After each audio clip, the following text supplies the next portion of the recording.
Naam, mtazamaji wa Bongo 9, kuna mechi kati ya AS FAR Rabat ya kule nchini Morocco na Yanga hapa Tanzania. Kiufupi unaweza kusema kwamba Yanga alionyesha performance mbovu sana. Yaani Yanga walicheza pila la ovyo sana, wachezaji walikuwa wanacheza izifu ni wagonjwa. Na mtu aliyekuwa anaongoza kwa kucheza vibaya alikuwa ni Pacome Zouzoua. Na ndio maana kocha muda wote alikuwa akimwita Pacome kwa sababu Pacome alikuwa anacheza vibaya sana. Lakini ukiachana haya yote, kuna ile mechi, kuna mchezaji mmoja tu ambaye yeye alionyesha performance ambayo hata mimi sikuamini.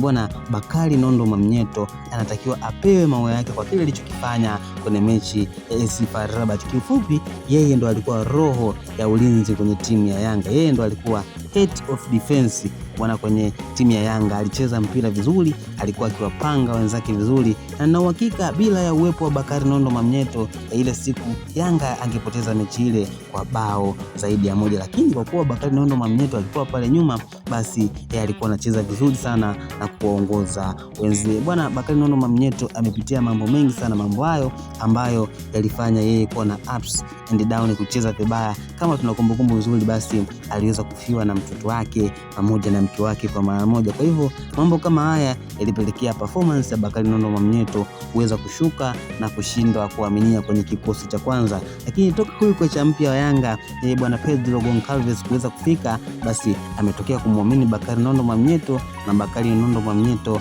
anazima kisawasawa, amegeukia kule kama alivyokuwa akicheza kule Coastal Union. Sasa nyinyi kama mashabiki wa Yanga inatakiwa mumpongeze kwa kile ambacho anakifanya Bakari Nondo Mwamnyeto, ili aendelee kudeliver performance nzuri kama ambayo amekuwa akideliver hivi sasa. Na mimi nina uhakika kwamba bwana benchi la ufundi la timu ya Yanga pamoja na wachezaji kiujumla na uongozi kiujumla watayafanyia kazi makosa yote ambayo yaliweza kujitokeza kwenye mechi kati yao na AS FAR Rabat ya kule nchini Morocco, ili wakirudi hapa nyumbani kule uwanja wa Amani Complex, bwana msemaji wao anasemaga pale ni Guantanamo. Wakirudi Guantanamo, basi waoneshe performance nzuri na waweze kushinda mechi ya JS Kabylie kwa magoli ya kutosha, ili wao waweze kufuzu kwenda hatua ya robo finali.